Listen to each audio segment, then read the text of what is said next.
Bonjour très cher, je suis Christelle G, psychologue de l'éducation nationale, éducation, développement, apprentissage. Dans confinement, il y a finement. Dans la minute de Madame Psy-EN, je vous propose donc aujourd'hui d'analyser finement notre rapport au temps. Tout d'abord, qu'est-ce que le temps? Et je ne vous parle pas du temps qu'il fait dehors. C'est un autre concept et puis on s'en fiche du temps qu'il fait dehors, vu qu'on est confiné et qu'on n'a pas le droit de sortir. La perception du temps désigne la perception subjective que l'on a de l'écoulement du temps. Ne confondez pas petit a, temps psychologique, et petit b, temps horloge. Si l'un peut être vecteur de stress, l'autre vous permet de gérer le quotidien. Le temps psychologique altère notre perception du temps horloge. Ainsi, une activité passionnante peut sembler courte, comme par exemple passer 1 heure avec des amis ou regarder un épisode de votre série Netflix préférée, ou 1 heure d'animation pédagogique sur un sujet qui vous intéresse. Alors qu'une activité fastidieuse peut vous sembler longue, par exemple 1 heure à essayer de vous connecter à l'espace numérique de travail sans résultat, ou 1 heure d'APC à essayer de faire comprendre à Kylian le principe de la multiplication. Concernant les enfants, quel que soit leur âge, ils font preuve d'une grande sensibilité au temps.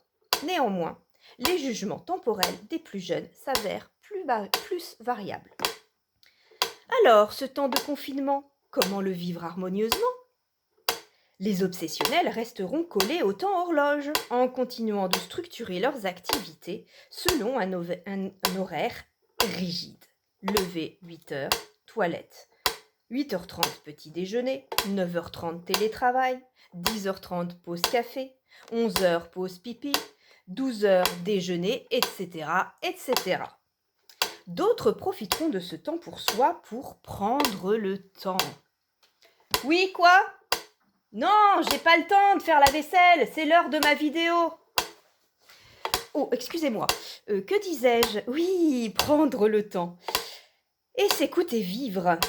S'écouter et vivre différemment avec vos proches si vous êtes confinés en famille, en imaginant des activités différentes qui vous apporteront du bien-être. Il n'existe pas de bonne ou de mauvaise méthode pour s'approprier ce temps du confinement. Votre organisation temporelle sera déterminée en fonction de votre personnalité. Quant aux enfants, eh bien, ne les stressez pas. Ils ont bien le temps d'apprendre. Prenez plutôt le temps de les aimer, rire avec eux, partager du bon temps avec eux, le temps de rêver et le temps de s'ennuyer, c'est important. Voilà, très cher. J'ai dépassé le temps imparti. Et si vous n'avez pas le temps de m'écouter, eh bien, tant pis pour vous. Au revoir. À bientôt.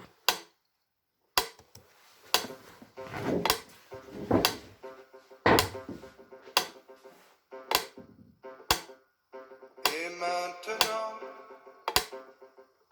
que vais-je faire de tout ce temps? Que sera ma vie?